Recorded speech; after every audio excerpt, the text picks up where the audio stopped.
This is our patient today. As you can see, this is his donor area. We will be shaving it shortly. And this is the area that we are covering. So we'll check this out in a little bit.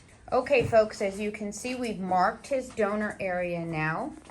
And that's where we will be extracting. Oh, he's got a little hair on his ear, but we'll clean that off. And then we have also designed his hairline already. And you can see it's very jagged. It's not a perfect straight line, as there is no perfect straight line on your body. Neither should your hairline be that way. Here we are extracting all his grafts. Sorry, it's a little bloody, but you get the idea. And that's where they used to be. As you can see, that is a 2-hair graft.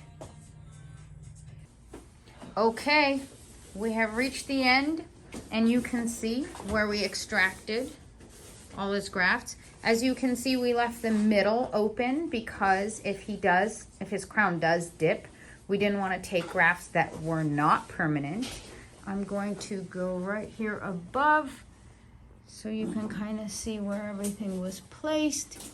You will also see, let me go this way, you can see the grafts in the hairline.